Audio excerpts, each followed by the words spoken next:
नमस्कार। सीखने की कहानी में आज हम उस ब्रांड की बात करेंगे जिसने 21वीं सदी की शुरुआत में हम सभी को कनेक्ट किया। नोकिया। एक समय था जब नोकिया सिर्फ एक मोबाइल कंपनी नहीं थी, यह भरोसे का प्रतीक थी। दुनिया में हर 3 में से एक फोन नोकिया का होता था। नोकिया के फोन्स को तोड़ा नहीं जा सकता था, उनकी बैटरी हफ्तों चलती थी और उनका यूआई इस्तेमाल करने में सबसे आसान था। 2007 में नोकिया का मार्केट कैप लगभग $150 बिलियन था, जो आज के सैमसंग और एप्पल के बराबर है। नोकिया सचमुच दुनिया का बादशाह था, लेकिन 2013 तक नोकिया को माइक्रोसॉफ्ट ने एक छोटी सी कीमत पर खरीद लिया। दुनिया का सबसे बड़ा फोन निर्माता कुछ ही सालों में गुमनामी के अंधेरे में खो गया। नोकिया ने कोडाक या ब्लॉकबस्टर की तरह नवाचार को नहीं छिपाया, वह हर साल सैकड़ों मॉडल बना रहा था। तो फिर एक ऐसी दिग्गज कंपनी जिसके पास पैसा, इंजीनियरिंग और मार्केट शेयर सब कुछ था, वह क्यों हारी? यह कहानी सिर्फ हार्डवेयर की नहीं है, यह एकीकरण की विफलता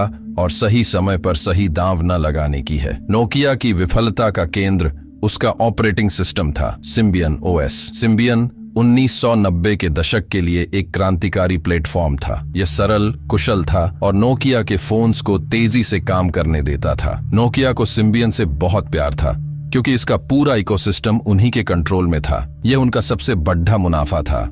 लेकिन 2007 में 2 बड़ी घटनाएं हुई। एप्पल ने आईफोन लॉन्च किया।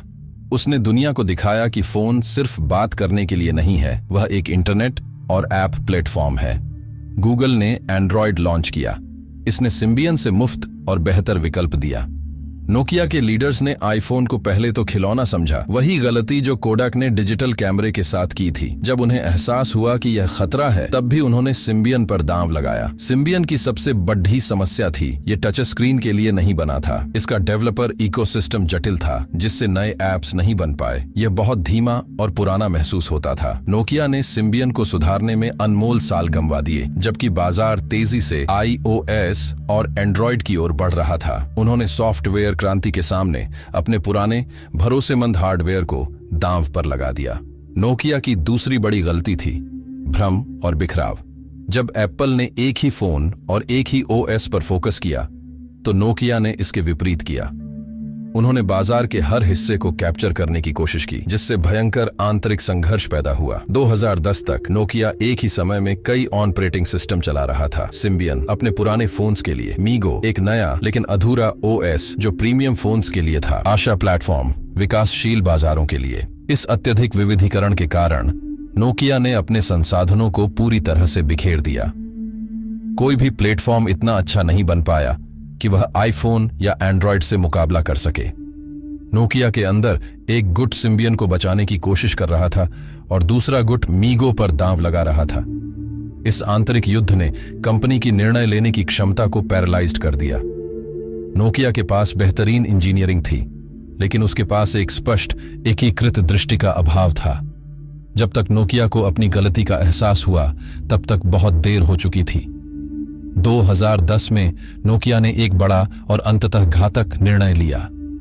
उन्होंने एंड्रॉयड को अपनाने के बजाय, जो कि बाजार का सबसे तेजी से बढ़ने वाला ओएस था, उन्होंने माइक्रोसॉफ्ट के विंडोज फोन प्लेटफॉर्म के साथ पार्टनरशिप करने का फैसला किया। तत्कालीन सीईओ स्टीफन एलोप, जो खुद माइक्रोसॉफ्ट से आए थे, ने इस डील को आगे बढ़ाया। उन्होंने एंड्रॉयड को कमोडिटी कहा, यानी एक साधारण और सस्ता विकल्प। यह डील नोकिया के ताबूत में अंतिम कील साबित हुई। विलंबित प्रतिक्रिया। नोकिया ने विंडोज फोन को बाजार में लाने में भी बहुत ज्यादा समय लगाया। छोटा इकोसिस्टम, विंडोज फोन का ऐप स्टोर एंड्रॉयड और iOS के मुकाबले बहुत छोटा था। ग्राहक को अच्छे ऐप्स नहीं मिले। जिस समय नोकिया विंडोज के साथ संघर्ष कर रहा था, उसी समय एंड्रॉयड बाजार का बेताज बादशाह बन चुका था। नोकिया ने 2013 में अपनी मोबाइल डिवीजन को माइक्रोसॉफ्ट को बेच दिया। बादशाह गिर चुका था, सिर्फ इसलिए नहीं कि वह नवाचार नहीं कर सकता था, बल्कि इसलिए कि वह सही नवाचार को सही समय पर पूरी ताकत से लागू करने का साहस नहीं दिखा सका। नोकिया का पतन एक शक्तिशाली सबक है। सॉफ्टवेयर ही राजा है। आज के बिजनेस में हार्डवेयर से ज्यादा आपका सॉफ्टवेयर इकोसिस्टम मायने रखता है। फोकस ही जीत है। हर बाजार को कैप्चर करने की कोशिश करने से बेहतर है कि आप एक ही चीज में दुनिया के सर्वश्रेष्ठ बने। साहस दिखाए।